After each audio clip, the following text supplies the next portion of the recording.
بسم اللہ الرحمن الرحیم۔ دوستو، آج میں آپ کو ایک بہت اہم اور مشہور اسلامی فلم دی میسیج کا ریویو دینے جا رہا ہوں۔ میں کوشش کروں گا کہ میں تھوڑے ٹائم میں اس فلم کی اپریہنشن دوں جس سے آپ کو تاریخ اسلام کے بارے میں بھی جانکاری ملے۔ یہ فلم 1976 کو ریلیز ہوئی تھی۔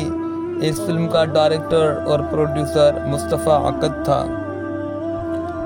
دوستو، یہ فلم آخر زمان نبی حضرت محمد صلی اللہ علیہ وآلہ وسلم کی مکی اور مدنی زندگی فلمائی گئی ہے۔ آج جو کعبۃ اللہ وحدانیت اور رسالت کا سرچشمہ ہے، دور جہالیت میں اس میں قریش کے بت پرست سرداروں نے 360 بت رکھ دیے تھے۔ مطلب ہر روز کا ایک بت، جنگ کا، امن کا، تجارت کا، صحت و بیماری کے الگ الگ بت تھے۔ اسی اثنا میں اللہ تعالیٰ نے حضرت محمد صلی اللہ علیہ وآلہ وسلم کو آخر زمان نبی بنا کر بھیجا اور بت پرستی اور دوسری خرافات جو عرب کے لوگوں میں آ گئی تھیں ان سے سختی سے منع فرمایا۔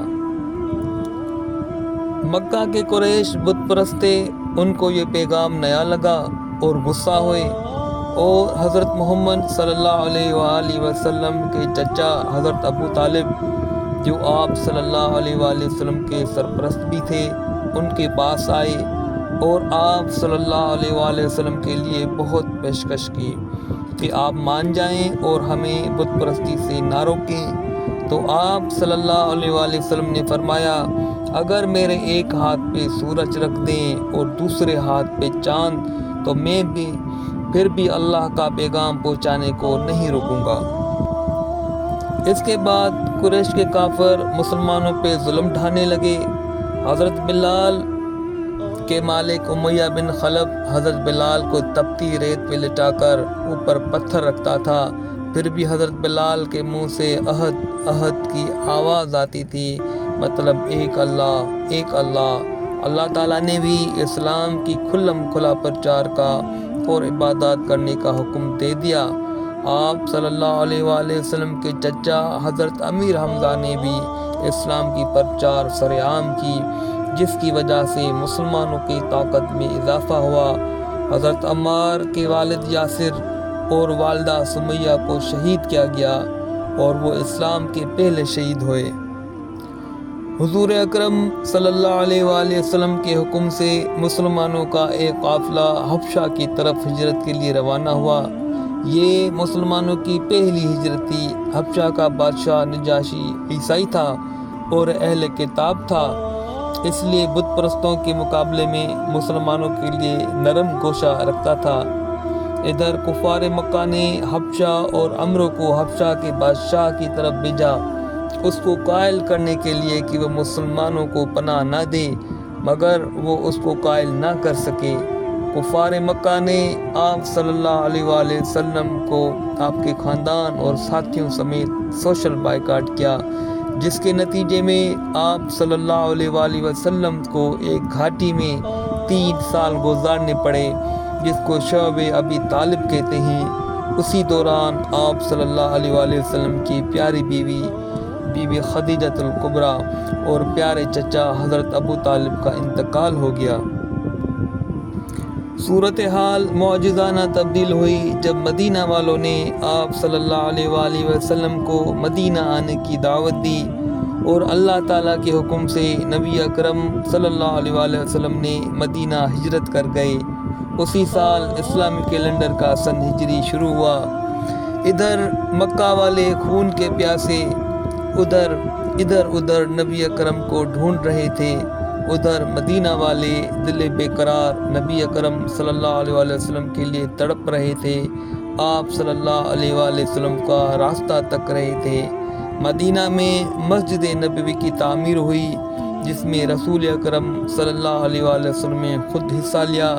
مسجد تیار ہو گئی اور حضرت بلال پہلے مؤذن ہوئے اور اسلامی بھائی چارہ قائم ہوا۔ مکہ سے آئے مسلمان کو مدینہ کے مسلمان کا بھائی بنا دیا گیا۔ دوستو، تاریخ کی دنیا میں ایسا مثال کہیں نہیں ملتا۔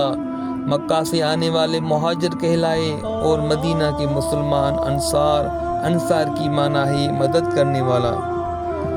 مدینہ اب باقاعدہ اسلامی ریاست بن گئی اور میثاق مدینہ طے ہوا، جس میں مدینہ کے مسلمان، یہودی اور عیسائی ایک ساتھ امن سے رہنے لگے۔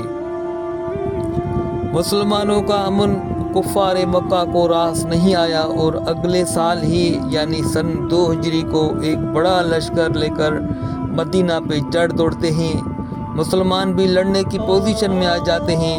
دونوں لشکر بدر کے مقام پر آمنے سامنے آ جاتے ہیں۔ مسلمانوں کا لشکر 313 لوگوں پہ مشتمل تھا، جن کے پاس 2 گھوڑے اور 70 اونٹ تھے۔